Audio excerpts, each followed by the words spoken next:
Hi, this is Tina Heidari with Angle & Volkers, and this is part 3 of 3 of the pre-sale segment. Now let's cover what are the cons of a pre-sale. We've already touched on what a pre-sale is and the pros. Now let's see if a pre-sale is really right for you. One of the disadvantages of purchasing into a pre-sale we slightly touched on already. It's the 5% GST tax that's due, payable on top of the purchase price.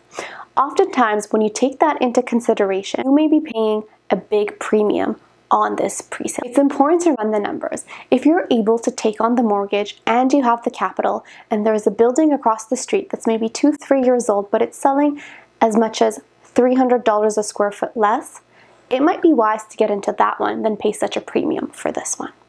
As much as a lot of us like to be optimistic, it's important to be realistic. The real estate market does have its ups and downs, and it definitely goes through some dips. So if you purchase into a pre-sale, there definitely is a possibility that your project may complete in a dip. Let's say you purchased a pre-sale with a purchase price of $800,000. When the project completes, the market has actually gone down. Now the market value of this home is no longer $800 today. Maybe it's $750,000. You're not able to take a mortgage until completion. So when you go to take out a mortgage, the banks will only lend you money based on its market value today. However, you have a contractual obligation to pay and cover $800,000. So whatever that difference might be, in this case $50,000, you need to be able to cover that. Another thing to keep in mind and be very cautious with is purchasing too optimistically. It's important to always have a backup plan and a cushion in place. Let's say, as an example, when you purchased into this development, you were doing really well at work and you anticipated a promotion. Let's say that didn't happen and you were counting on that promotion in order to get approved for this mortgage. Let's say, even worse, you ended up losing your job and you're no longer going to be given the amount that you thought you might be given. Well, if you can't get a mortgage and you can't complete on the home, you have two options. Assign only if the developer allows it. Keep in mind, this can be very difficult and you may not be able to do it in time.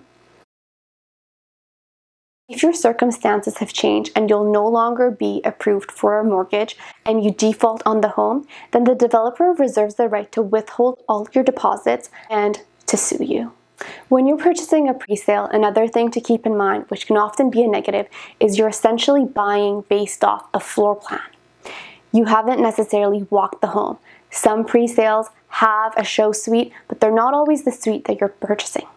So it's important to know that sometimes developers do make changes to the initial floor plan that they market, and they're actually allowed to do that. In the fine print of the contract, they allow room for themselves to make minor changes to the floor plan.